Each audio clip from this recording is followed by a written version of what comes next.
ক্যান্সারে আক্রান্ত উদীয়মান ক্রিকেটার মেহেদী হাসান হৃদয়ের চিকিৎসায় পাশে দাঁড়িয়েছে যুব ও ক্রীড়া মন্ত্রণালয়। চিকিৎসা ব্যয়ের অংশ হিসাবে তার পরিবারের হাতে তুলে দেওয়া হয়েছে 5 লাখ টাকার আর্থিক অনুদান।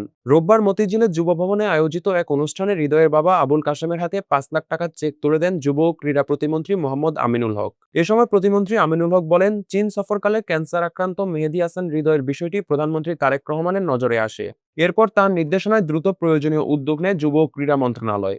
হৃদয়ের এই বিষয়টি মাননীয় প্রধানমন্ত্রী যখন চীন সফরে ছিলেন তখন তিনি এই ভিডিও ক্লিপটি পাঠিয়েছিলেন, যেটি প্রথম আলোতে আমরা দেখেছি। পাঠানোর সাথে সাথে তাৎক্ষণিকভাবেই আমি কথা বলেছি এবং তাৎক্ষণিকভাবে আমরা ব্যবস্থা করছি। প্রতিমন্ত্রী আরও জানান, মেহেদী হাসান হৃদয়ের চিকিৎসা সহায়তার ব্যবস্থা করেছে বাংলাদেশ ক্রিকেট বোর্ড বিসিবিও। পাশাপাশি হৃদয় পুরোপুরি সুস্থ না হওয়া পর্যন্ত তার পাশে থাকার আশ্বাস দিয়েছে যুব ও ক্রীড়া মন্ত্রণালয়। ক্রিকেট বোর্ডের পক্ষ থেকে ইতিমধ্যে একটি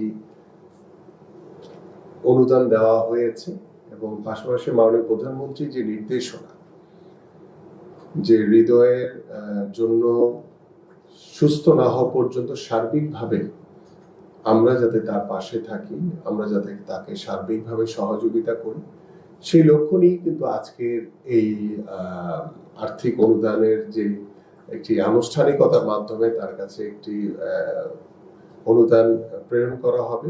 এ সময় মেহেদী হাসান হৃদয়ের বাবা ছেলের চিকিৎসার জন্য আর্থিক অনুদান পেয়ে প্রধানমন্ত্রীকে ধন্যবাদ ও কৃতজ্ঞতা জানান।